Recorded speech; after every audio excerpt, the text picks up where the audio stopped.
विधान परिषदेच्या जागांसाठी शिवसेनेकडून प्रहार संघटनेच्या बच्चू कडूंचं नाव चर्चेत असल्यामुळे आज बच्चू कडू यांनी काही वेळापूर्वीच पत्रकार परिषद घेतली आणि आपली भूमिका स्पष्ट केली आहे। फॉर्म माझ्या बॅगेत, विधान परिषद दिली तर एकनाथ शिंदेंचा पाईक म्हणून काम करू, पण आमच्यासाठी दिव्यांग बांधव महत्त्वाचे आहेत असं बच्चू कडूंनी म्हटलंय। उदय सामंत यांच्यासोबत चर्चा झाली होती, एकनाथ शिंदे यांच्यासोबत भेट झाली होती, पण या विषयावर चर्चा झाली नाही असंही कडूंनी विलीनीकरणाबाबत बोलताना स्पष्ट केलंय। पत्रकार परिषदेनंतर फोन आला तर भेटायला जाऊ अशी प्रतिक्रियाही बच्चू कडूंनी दिली आहे। शिवसेनेच्या बंडखोरीतून प्रहार संघटना समोर आली। शेतमजूर आणि दिव्यांगांसाठी शिंदेंसोबत जायला काय हरकत असं म्हणत शिवसेनेमध्ये विलीनीकरणासाठी अनुकूल असल्याचे संकेत कडूंनी दिले।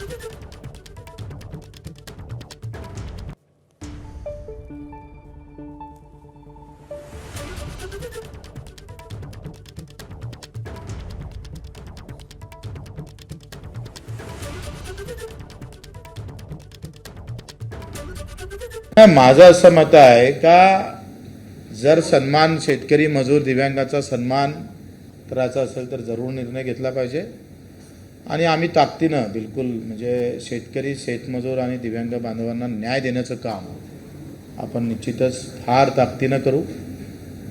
अखेरी विधान परिषदेच्या सभागृहामध्ये काही गोष्टी आजही लोकांच्या मेसेज बच्चू कडू गेले म्हणजे काही शब्द आम्ही कानावर पडत नाही। शेतकरी शेतमजुराचे अशा बऱ्याच लोकांच्या आम्हाला आलेले मॅसेज का बच्चू कडू गेला पाहिजे। हां बरोबर आहे, हे तुम्ही मान्य केलं म्हणून तुमचं धन्यवाद। तर ते जे म्हणतं ना जी लढाई असतं ना ती धारदारपणे लढाची ते बिलकुल ताकदीनं लढू। माझं म्हणणं आहे झालं तर काय हरकत आहे, आपल्या या मातीतली संघटना आहे, सेना आहे। मुद्दा असेल तरच मग आम्ही समोर पावलं टाकू।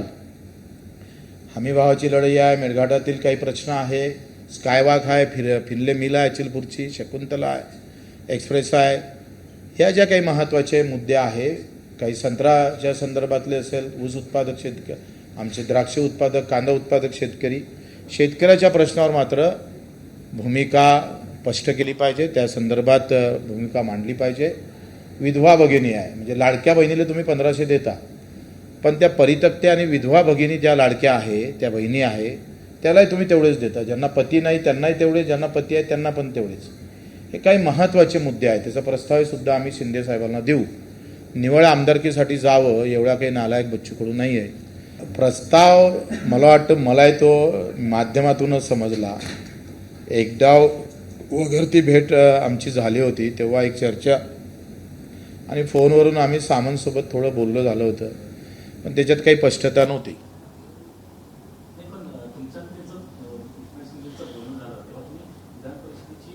अशी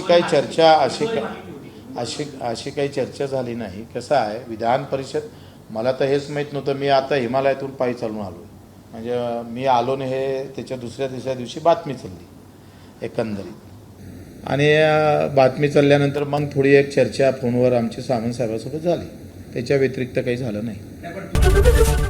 एबीपी माझा, उघडा डोळे बघा नीट।